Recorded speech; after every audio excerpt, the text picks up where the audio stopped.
l'analyse grammaticale et l'éloquence, ça veut dire al-balagha. Avant de faire le tafsir, est-ce que vous savez les circonstances de révélation de ce sourate? Qui peut me... Le caractère inimitable de ce sourate et le caractère grammatical. Donc on va analyser pourquoi même les Arabes qui étaient très forts en langue, ils ne pouvaient pas faire le pareil de Saint-Coran. Les gens, ils viennent voir un imam pour demander des conseils religieux, pour des problèmes, quelqu'un qui a un problème social, qui a un problème avec sa femme, divorce et tout, mariage, problème avec son fils, un enfant qui n'écoute pas. Donc tout ça, ça vient vers l'imam. En France, le rôle d'un imam va bien au-delà de la seule guidance spirituelle. Il occupe également une fonction sociale qui l'oblige à maîtriser la langue française et à bien connaître la société dans laquelle il évolue. Mais faute d'imams formés dans notre pays, ils ont principalement été envoyés par les États d'origine pour officier en France. Une pratique qui est appelée à disparaître, comme l'a annoncé le président de la République lors d'un discours à Mulhouse en février 2020.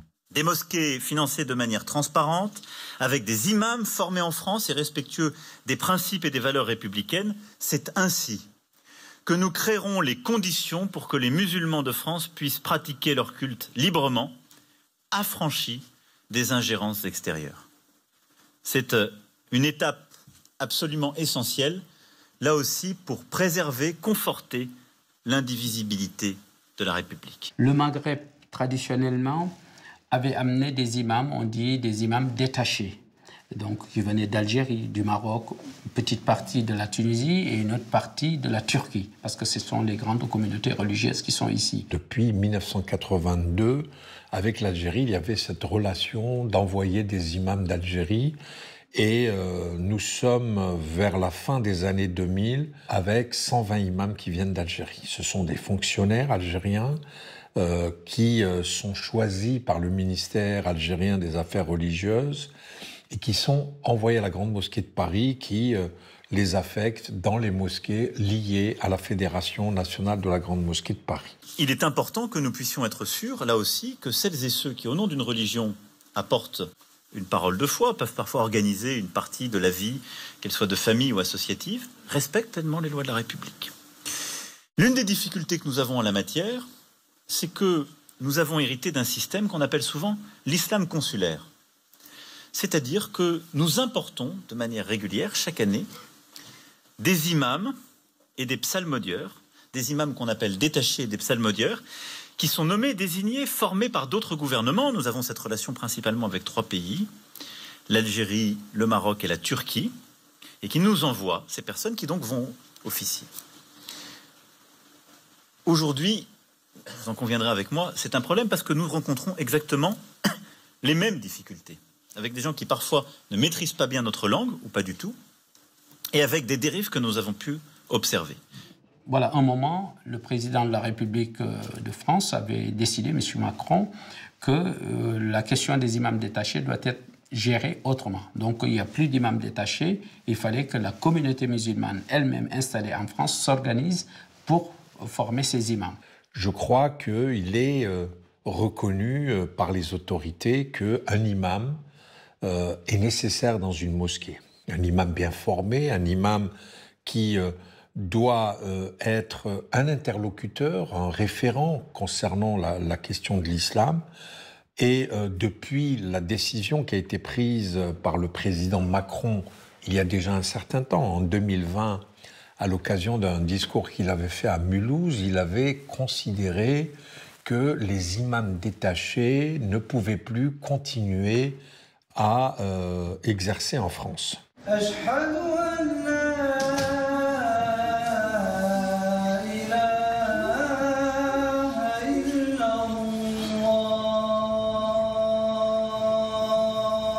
Les imams turcs envoyés par le gouvernement turc sont arrivés dès les années 80. Au fur et à mesure, leur nombre a augmenté jusqu'à 151. Mais depuis la loi dite de séparatisme d'août 2021, la loi confortant le respect des principes de la République, eh bien, plus aucun imam ne vient de Turquie. Ces jeunes imams maintenant sont formés dans des facultés internationales de théologie en Turquie et peuvent officier en France en ayant la nationalité française. Aujourd'hui, du fait de la laïcité, nous avons besoin d'avoir un personnel, nous devons avoir des imams qui vont être professionnalisés. La profession d'imam devient véritablement un travail à temps plein, car non seulement l'imam va se charger de la direction des prières et du prêche du vendredi, mais en même temps, il est le référent du culte musulman, c'est-à-dire qu'il va avoir des relations avec les autres responsables de culte, avec la population. C'est lui qui, en fait, est le sachant, entre guillemets, qui va prodiguer les conseils dont ont besoin les membres de la communauté musulmane. À ce titre-là, ces imams donc doivent à la fois être rémunérés, avoir un salaire, avoir un profil de carrière. On ne peut pas dire à quelqu'un d'être imam pour quelques années. Si on veut vraiment professionnaliser ces imams, il faut qu'à l'issue de leur formation, on puisse leur assurer une certaine, je dirais, vie professionnelle jusqu'à l'âge de la retraite. Pour répondre à cette inquiétude, la Grande Mosquée de Paris a fondé en 1993 l'Institut Al-Razali qui forme des imams, des aumônières et des aumôniers. Des antennes ont ouvert leurs portes en province, 2 à Marseille et les 3 autres à Lille, à Rive-de-Gier dans la Loire et au Mureau dans les Yvelines. L'objectif de l'Institut Al-Razali, c'est de former les cadres religieux ici en France. Le programme qui est proposé pour la formation des imams et des aumôniers est basé sur 2 axes. Le premier axe, c'est les matières religieuses. Le deuxième axe, c'est les matières profanes. L'imam doit avoir une connaissance et une compréhension pour le contexte français, pour l'histoire française, pour la laïcité française. Et ça, c'est très nécessaire pour l'imam pour exercer cette profession ici en France. Les matières qui sont dans notre formation sont la mémorisation et la compréhension du Coran, de la tradition prophétique, la langue arabe, l'histoire de l'islam et des musulmans, et aussi l'histoire de la France et l'histoire des musulmans ici en France.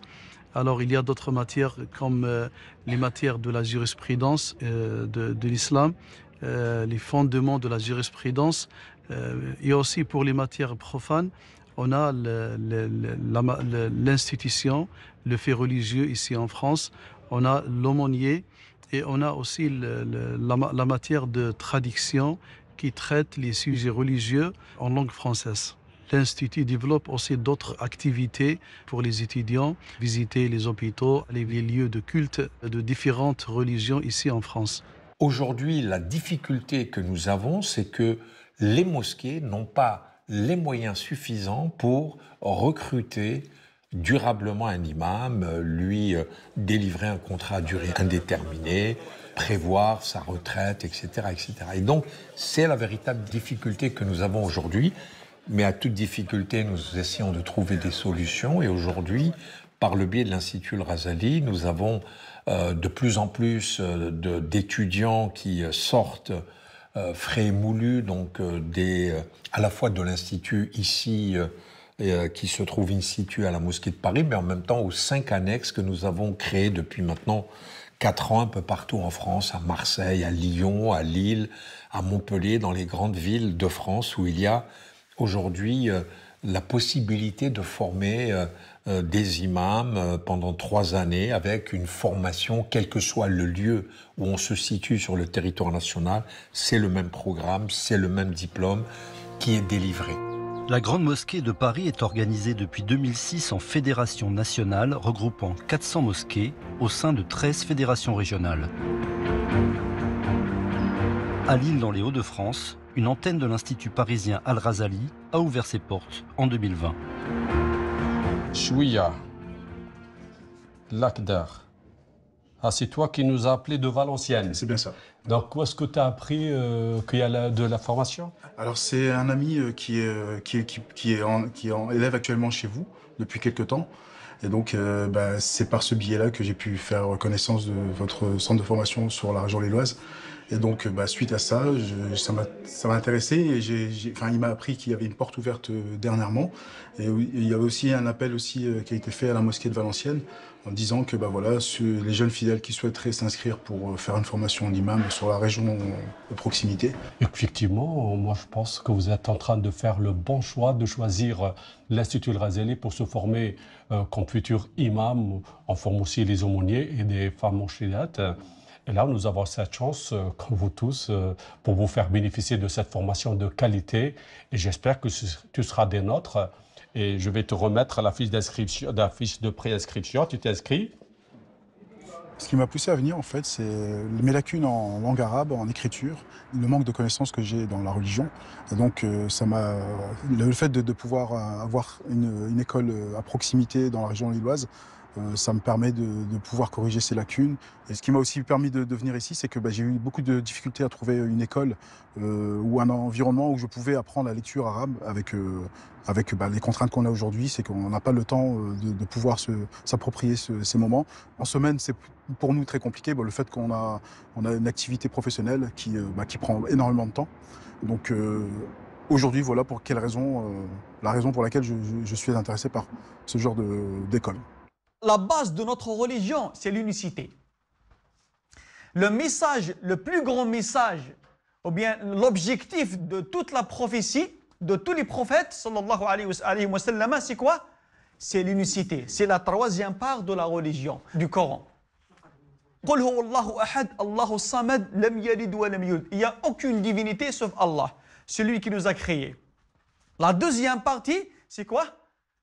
C'est les histoires, c'est les récits des nations et des communautés précédentes. L'amr الثاني, l'ayat al-kawniyya. Qu'est-ce que ça veut dire l'ayat al-kawniyya, à votre avis? La création de la terre, des cieux. Barakallahu fik. Exactement, exactement. Moi, je fais partie de la 3e génération maintenant, ce qu'on appelle immigrés, et on arrive à un stade où la plupart de nos fidèles, on va dire, comprennent que la langue française. Moi, je ne suis pas d'origine arabe, donc c'est très important pour moi de lire correctement le Coran. Je suis né ici, j'ai étudié ici, je suis bachelier ici, je suis diplômé ici. Je suis plus à l'aise, je dirais, en français qu'en langue arabe. Il n'y avait que l'Institut qui proposait une formation qui est en fait homologuée, une formation bien calée avec un programme bien défini, où on a une large panoplie de presque toutes les sciences qui concernent la religion. L'Institut nous a donné cette chance de former les imams en France, afin qu'ils transmettent cette religion avec une langue comprise par les fidèles. Avec le nouveau statut des imams recrutés localement, une des obligations, c'est qu'ils doivent être tous titulaire d'un diplôme universitaire. Moi, je trouve que c'est très intéressant que les imams puissent suivre une formation à l'université. Là, récemment, depuis l'année dernière, nous avons travaillé sur un partenariat avec l'Institut français d'islamologie, où nous avons inscrit un certain nombre d'imams qui suivent ce cursus et qui sont extrêmement intéressés par la façon, je dirais, académique de l'Institut français d'islamologie ou des diplômes universitaires d'aborder des questions, ce qu'on appelle des sujets profanes, qui sont le droit civil, qui sont les libertés publiques, le droit constitutionnel, un certain nombre de notions que les imams, dans leur formation, ne rencontrent pas. Et c'est intéressant d'avoir une vision globale sur ce qu'est à la fois l'organisation de notre pays, à la fois sur le plan juridique, sur le plan constitutionnel, et il y a des questions qui sont importantes. Par exemple, le code pénal punit aujourd'hui le ministre du culte qui contracte le mariage religieux sans que le couple n'ait été devant le maire. Pour être officiellement agréés comme aumôniers, les étudiants de l'Institut Al-Ghazali doivent obtenir un diplôme complémentaire délivré par l'État. Le responsable du cursus est venu leur exposer le contenu de la formation dispensée à Lille. Je suis venu présenter aujourd'hui le diplôme universitaire religion et société démocratique, qui est un diplôme porté par la faculté de droit de l'Université de Lille, un diplôme qui vise à présenter aux étudiants et notamment aux futurs imams l'intégralité des questions qui touchent aux interactions entre les religions et les principes de la République, en particulier le principe de la laïcité, évidemment. Donc on répond à de nombreuses évolutions législatives et réglementaires. Je suis Christophe Parent. Je suis maître de conférence des universités en droit public, donc je suis à la fois enseignant et chercheur. Ce que je suis aujourd'hui venu vous présenter, c'est l'évolution de la réglementation et de la législation ces dernières années qui rend obligatoire pour les imams, en tout cas pour ceux qui seraient appelés à être aumôniers dans les établissements pénitentiaires, dans les établissements hospitaliers, dans l'armée, ils doivent posséder, les textes disent, une formation civile et civique. Nous faisons partie de ces quelques formations, nous avons reçu cet agrément, mais je crois que c'est vraiment fondamental pour vous d'avoir conscience de cette nécessité dans l'exercice de votre office plus tard. Ça limiterait sinon considérablement votre capacité à intervenir devant certains publics. La délivrance de ce diplôme universitaire, religion et société démocratique, est une condition sine qua non pour que les imams soient autorisés ensuite à exercer comme aumôniers dans les établissements hospitaliers, dans les établissements pénitentiaires ou dans l'armée. Ils ne sont pas habilités, sans cette formation civile et civique, à exercer en tant qu'aumônier. L'imam Younes Khaled officie à la Grande Mosquée de Paris. Lui aussi a obtenu le diplôme universitaire désormais indispensable dans l'exercice de ses fonctions. Après notre diplôme universitaire, ici à la Sorbonne, on a fait un module concernant la cohabitation et l'histoire de la laïcité. Et après, je suis convaincu que vraiment la laïcité, ce n'est pas un ennemi pour l'islam. C'est une opportunité, contrairement, c'est une opportunité pour les musulmans. C'est la liberté de conscience, la liberté de croire en donnant croire. Il faut parler de l'histoire du prophète, que la prière d'Allah et son salut soient sur lui, à Médine. Le pacte de Médine, le prophète sallam a cohabité avec les juifs, avec les chrétiens, avec les non-musulmans, avec les athées.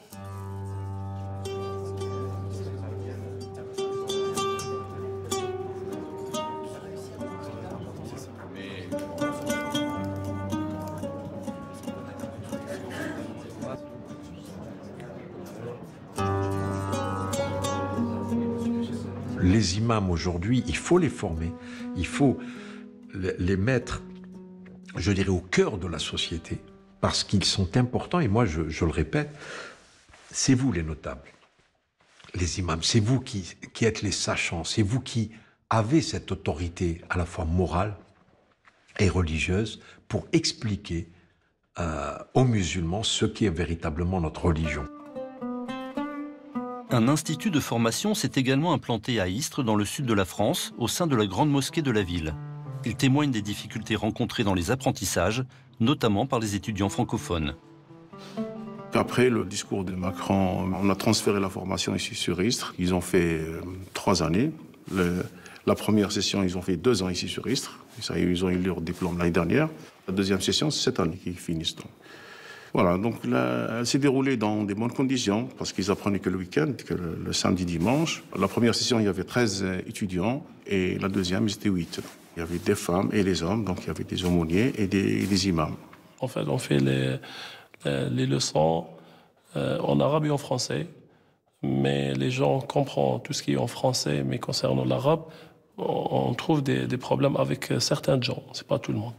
C'est ça, parmi les problématiques. Il y a aussi que les gens ils sont pas bien cultivés dans la religion. Et la formation, c'est-à-dire pendant 2 ans ou 3 ans, en fait, eux, ils prennent les cours uniquement le week-end, samedi et dimanche. Et je pense que c'est insuffisant, c'est-à-dire pour former un imam pendant 3 ans, uniquement 2 jours par semaine. Il faut faire des efforts, d'accord, des efforts personnels pour augmenter, c'est-à-dire son niveau.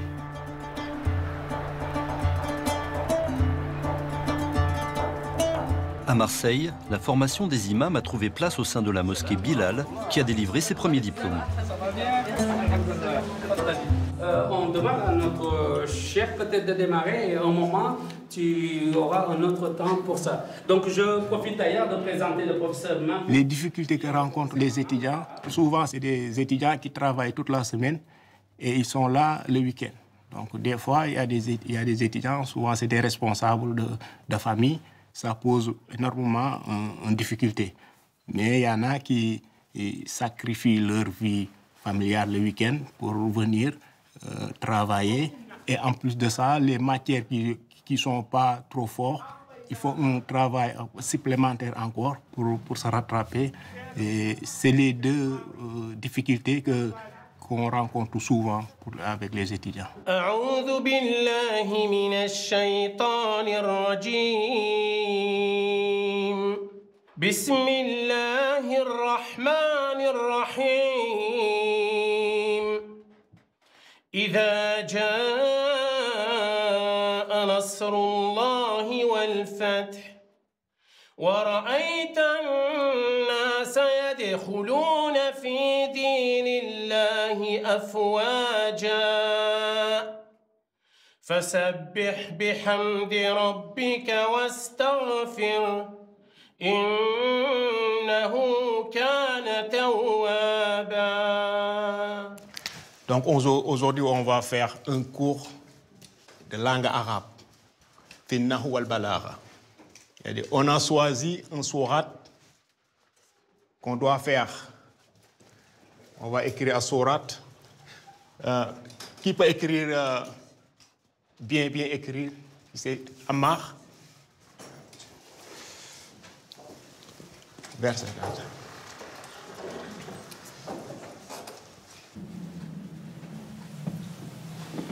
On commence par faire le tafsir de ce sourate. Est-ce que vous savez les circonstances de révélation de ce sourate? En fait, c'est une promesse de notre Seigneur, Dieu, pour le saint prophète Mohammed, que salut d'Allah et bénédiction sur lui, qu'en quoi il a promis pour lui une rivière dans le paradis, qui s'appelle Al-Kawthar. Qui a une autre réponse? Khadija, Faddali. Il y a Abtar, il n'y a pas d'enfant. Donc le prophète, Allah subhanahu wa ta'ala, il a révélé ce surah que tu n'as pas ça, mais tu as une fleuve au paradis et tu n'es pas, c'est eux qui n'ont pas de... Voilà. C'est qui est notre réponse pour la personne? J'étais né dans une famille, disons, religieuse. Depuis mon père m'a envoyé dans une école coranique. J'ai fait mes études. Quand j'ai obtenu mon baccalauréat, j'ai fait un concours de bourse pour aller en Égypte. C'est là-bas que j'ai fait mes études supérieures à l'université Al-Azhar. Et quand j'ai eu ma licence, j'ai fait une demande d'inscription ici en France, à Aix-en-Provence. Je suis allé, quand je suis arrivé en France, comme j'étais arabophone, du coup j'ai fait des cours de langue française pour intégrer l'université, là où j'ai obtenu ma licence. C'est un de nos étudiants qui vient de finir son cycle, voilà, qu'il a brillamment terminé ici à l'Institut, et maintenant imam, et qui va diriger la primaire avec la permission de notre cheikh habituel à la mosquée Bilal. Barakallahu fik, cheikh. Ce qui m'a donné envie de venir à cet institut, c'est pour apprendre la religion, de me perfectionner, pour que je puisse devenir imam, pour diffuser les règles correctes de l'islam, pour faire comprendre le vrai islam, ou surtout à la nouvelle génération, que cet islam est un islam de tolérance et de partage. C'est un islam de bienveillance et d'envoyer un message de paix et d'amour aux autres communautés.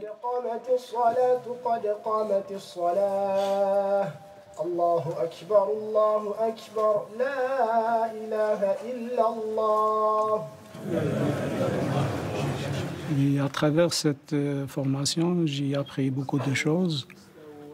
On était formés pour devenir des aumôniers aussi. J'exerce depuis 4 mois ce métier d'aumônier. J'interviens dans deux prisons du Vaucluse. Et j'essaie de donner un peu d'espoir aux détenus qui sont fragiles, qui ont besoin de comprendre leur religion, qui ont besoin de pratiquer leur spiritualité correctement. Je ne savais pas lire l'arabe. Je ne comprenais pas certains mots en arabe.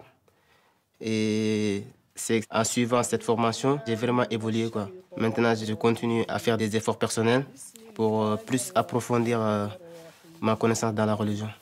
رب اجعل هذا البلد آمنا واجنبني وبني أن نعبد الأصنام رب إنهن أضللن كثيرا من الناس فمن تبعني فإنه مني ومن عصاني فإنك غفور رحيم صدق الله العظيم.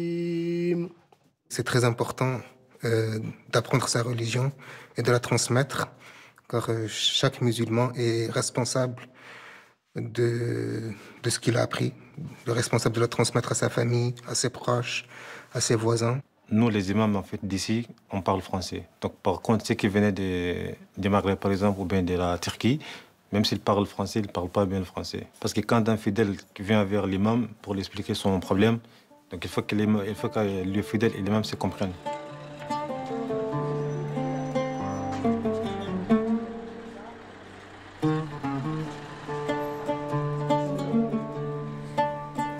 À Paris comme à Marseille, et dans tous les instituts musulmans de France, les femmes suivent la même formation que les hommes et obtiennent le même diplôme.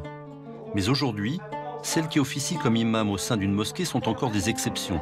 La quasi-totalité d'entre elles se destinent donc plutôt à la fonction d'aumônière, un statut qui leur permet d'intervenir bénévolement ou en tant que salariés dans les hôpitaux, les prisons et peut-être, à l'avenir, dans l'armée.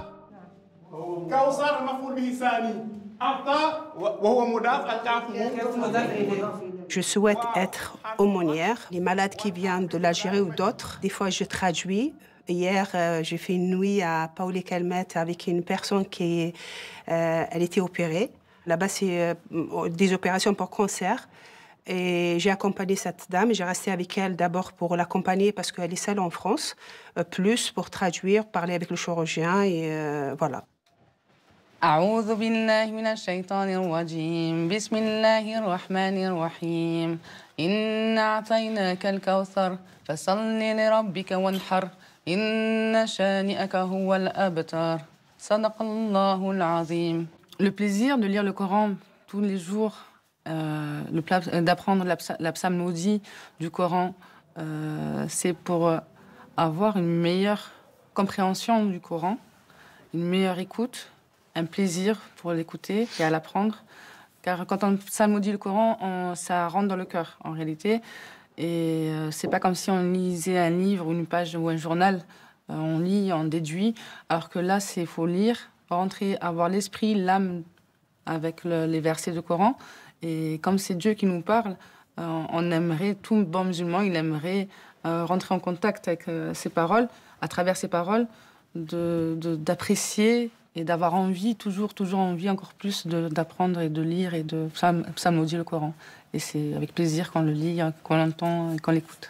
أعوذ بالله من الشيطان الرجيم بسم الله الرحمن الرحيم ألف لام ميم ذلك الكتاب لا ريب فيه هدى للمتقين الذين يؤمنون بالغيب ويقيمون الصلاة ومما رزقناهم ينفق والذين يؤمنون بما أنزل إليك وما أنزل من قبلك وبالآخرة هم يوقنون أولئك على هدى من ربهم وأولئك هم المفلحون إن الذين كفروا سواء عليهم أنذرتهم أم لم تنذرهم لا يؤمنون